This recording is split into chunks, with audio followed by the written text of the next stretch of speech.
శాంతి. ఈరోజు Murali date 19 April 2024. బాబా చెప్తున్నారు, మధురమైన పిల్లల్లారా, మొత్తం ప్రపంచంలోని హాహాకారాలన్నీ తొలగించి జయ జయ ధ్వనులు చేయించేందుకే తండ్రి వచ్చారు. పాత ప్రపంచంలో హాహాకారాలు ఉన్నాయి, నూతన ప్రపంచంలో జయ జయ ధ్వనులు ఉంటాయి. ఈరోజు మురళిలోని ప్రశ్న: పేదవారే తండ్రి నుండి సంపూర్ణ వారసత్వాన్ని తీసుకోగలరు, షావుకారులు తీసుకోలేరు. దీనికి సంబంధించిన ఈశ్వరీయ నియమం ఏది? సమాధానము: పూర్తి నిరుపేదలుగా అయిపోండి. ఏదైతే ఉందో దానినంతా మర్చిపోండి. ఇదే ఈశ్వరీయ నియమము. కనుక పేద పిల్లలు సహజంగానే మర్చిపోతారు. కానీ షావుకారులు ఎవరైతే తాము స్వర్గంలో ఉన్నాము అని భావిస్తారో వారు బుద్ధి ద్వారా ఏమీ మర్చిపోలేరు. కావున ఎవరికైతే ధనము, సంపద, బంధుమిత్రులు గుర్తుకు వస్తూ ఉంటారో వారు సత్యమైన యోగులుగా అవ్వనే అవ్వజాలరు. వారికి స్వర్గంలో శ్రేష్టమైన పదవి కూడా లభించదు. ఓం శాంతి.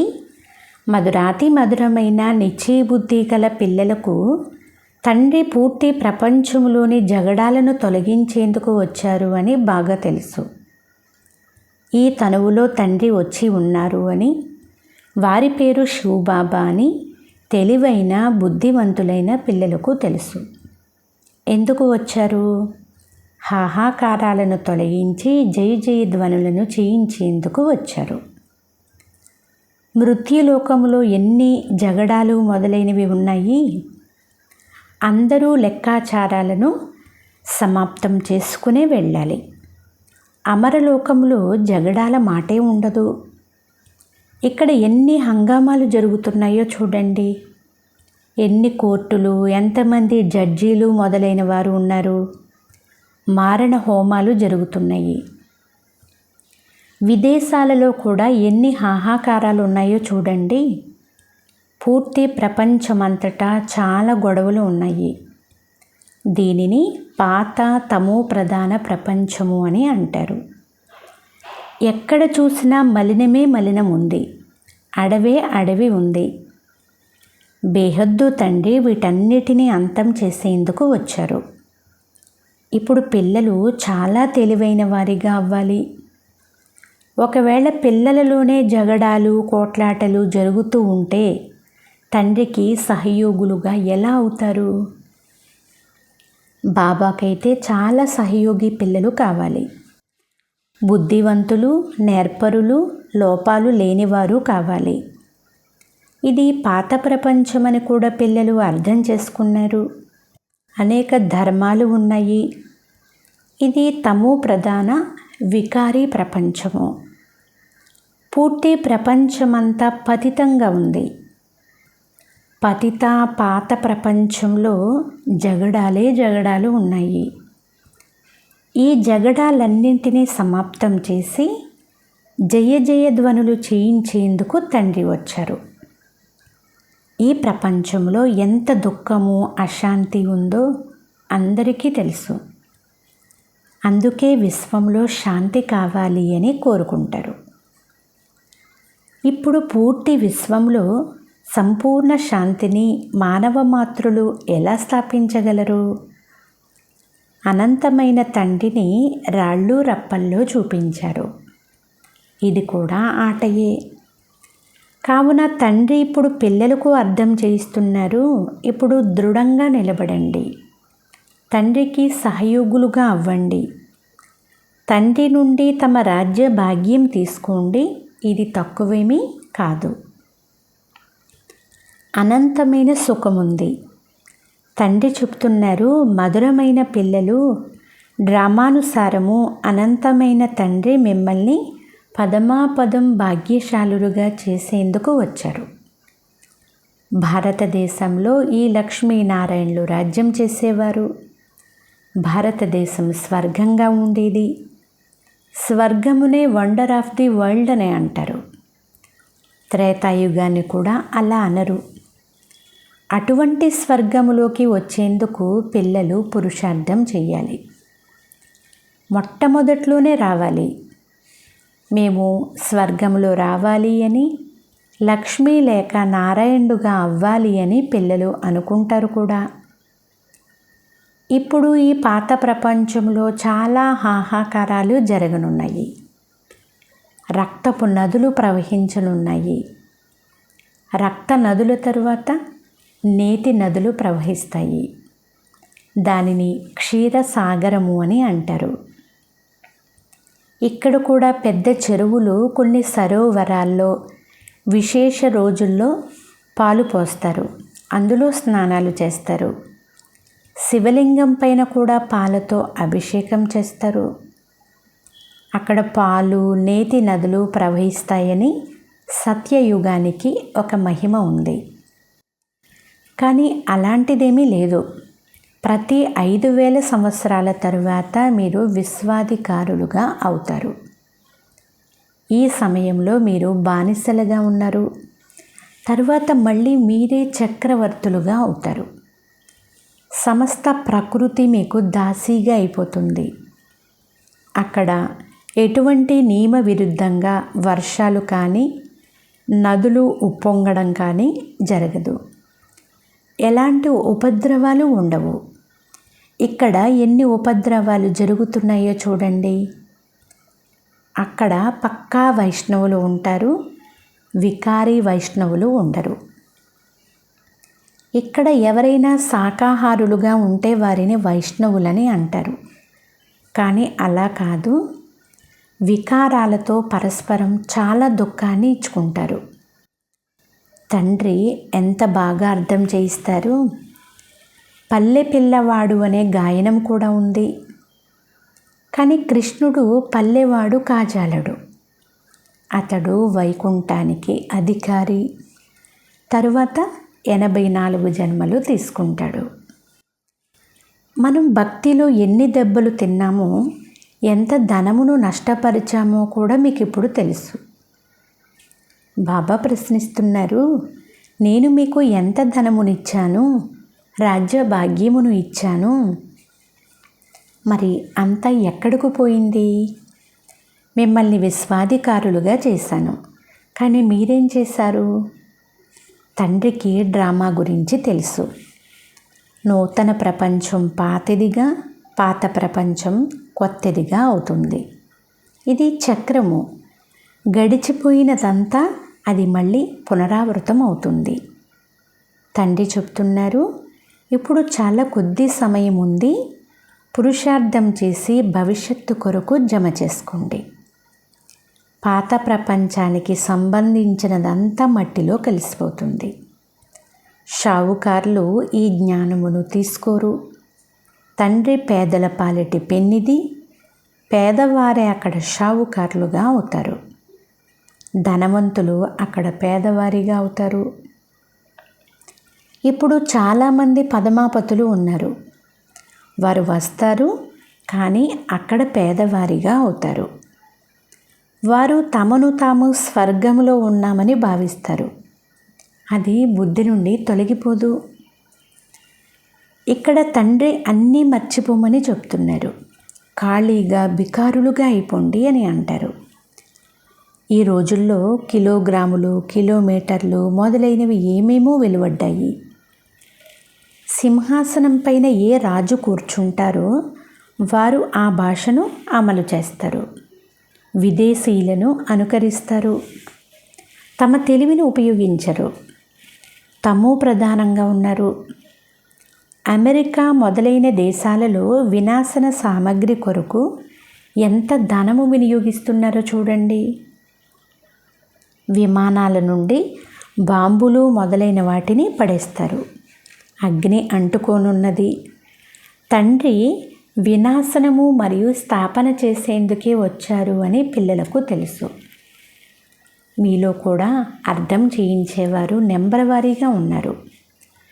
అందరిలో ఒకేలాగా నిశ్చయ బుద్ధి అయితే లేదు అని బాబా అంటున్నారు. బాబా ఎలా చేశారో అదే విధంగా తండ్రిని అనుసరించాలి.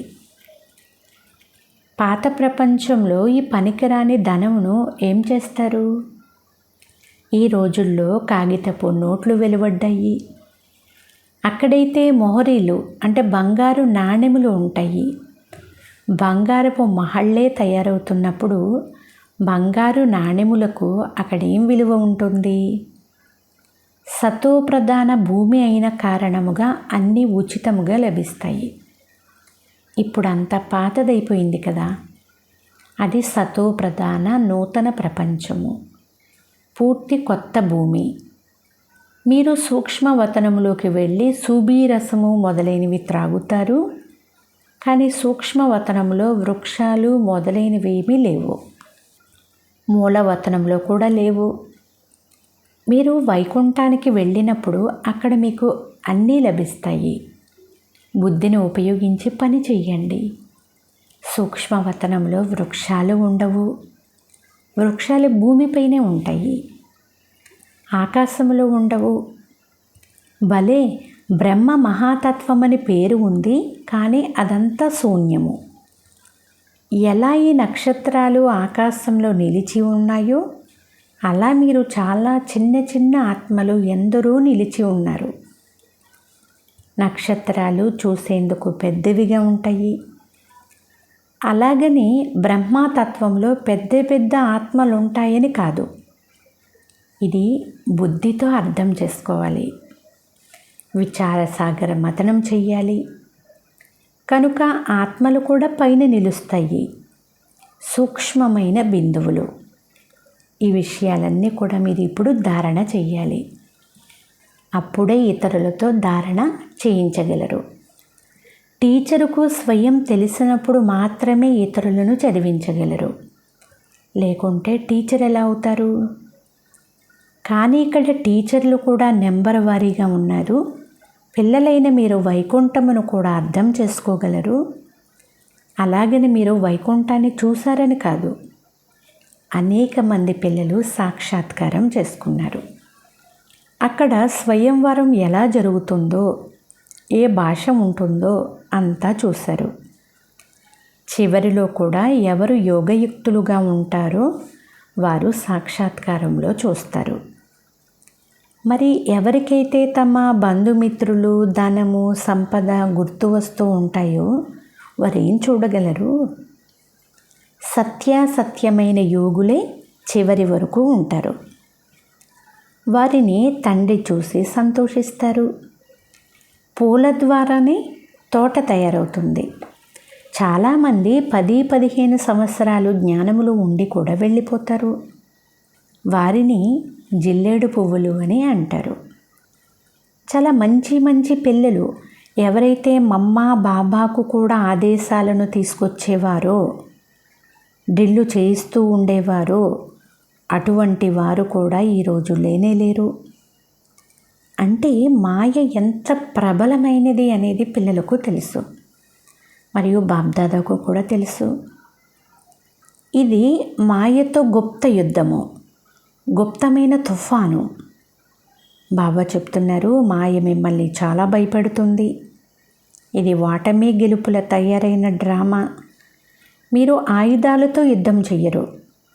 ఈ భారతదేశపు ప్రాచీన యోగం చాలా ప్రసిద్ధమైనది.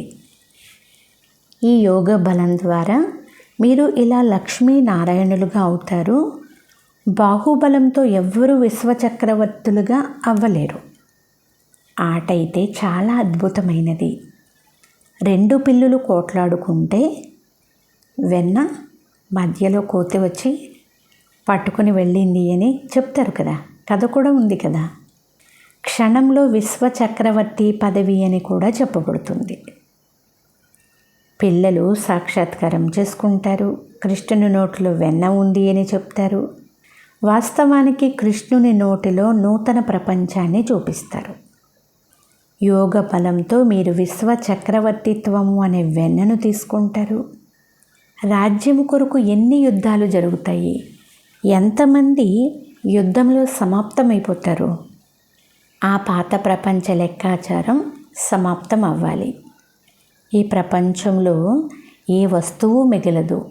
తండ్రి శ్రీమతం ఉంది, పిల్లలు చెడు వినకండి, చెడు చూడకండి. వారు కోతుల చిత్రాన్ని తయారు చేశారు. ఈ రోజుల్లో మనుషులది కూడా తయారు చేస్తారు. ఇంతకుముందు చైనా నుండి ఏనుగు దంతంతో చేసిన వస్తువులు వచ్చేవి. గాజులు కూడా గాజువి ధరించేవారు. ఇక్కడ ఆభరణాలు మొదలైనవి అలంకరించుకునేందుకు ముక్కు చెవులకు రంధ్రాలు పెట్టుకుంటారు. కానీ సత్యయుగంలో ముక్కు చెవులకు రంధ్రములుంచే అవసరం లేదు. అంటే చెవులు ముక్కు కుట్టించుకోరు. ఇక్కడ మాయ ఎలాంటిది అంటే అందరి ముక్కు చెవులను కోసేస్తుంది. పిల్లలైన మీరెప్పుడు స్వచ్ఛముగా అవుతారు. అక్కడ సహజమైన సౌందర్యం ఉంటుంది. ఏ ఆభరణాన్ని ధరించవలసిన అవసరం ఉండదు. ఇక్కడ శరీరము కూడా తమో ప్రధాన తత్వాలతో తయారవుతూ ఉన్నందున జబ్బులు మొదలైనవి వస్తాయి. అక్కడ ఇలాంటి విషయాలు ఏమీ ఉండవు. ఇప్పుడు అనంతమైన తండ్రి మమ్మల్ని చదివించి నరుడి నుండి నారాయణుడుగా లేక అమరపురికి అధికారులుగా చేస్తున్నారని మీ ఆత్మకు చాలా సంతోషం ఉంది. అందుకే అతీంద్రియ సుఖం గురించి అడగాలి అంటే గోపగోపికలను అడగండి అనే గాయనం ఉంది. భక్తులకు ఈ విషయాలు ఏమీ తెలియవు.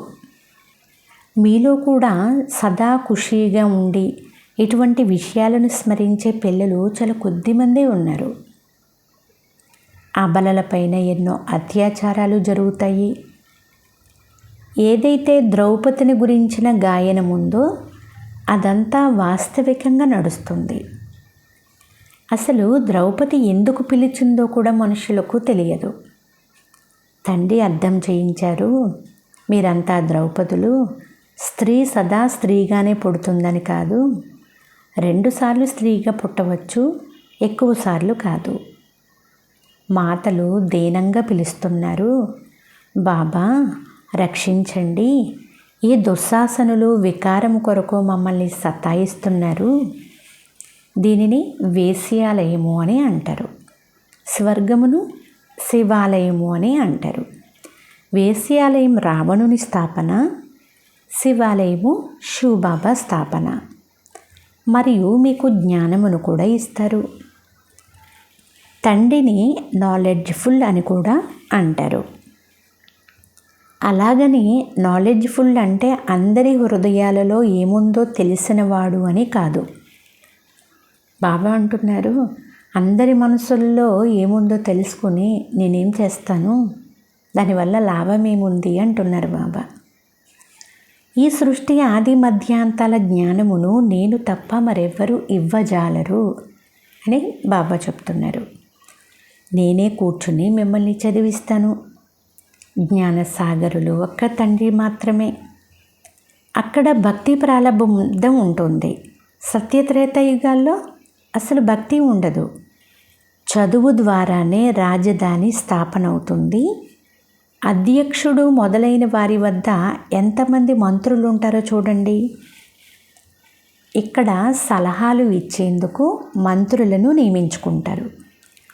కానీ సత్యయుగంలో మంత్రుల యొక్క అవసరమే ఉండదు. అంటే ఈ సంగమయుగంలో తండ్రి మనల్ని ఎంత తెలివైన వారిగా చేస్తున్నారో చూడండి. ఈ లక్ష్మీనారాయణలు ఎంత తెలివైన వారో చూడండి.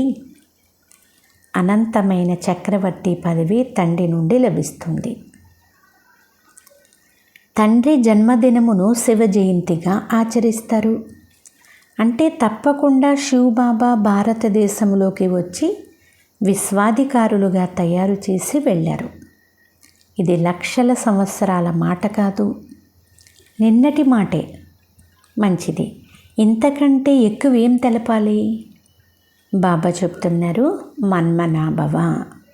వాస్తవానికి ఇది సైగలతో చదువుకునే చదువు.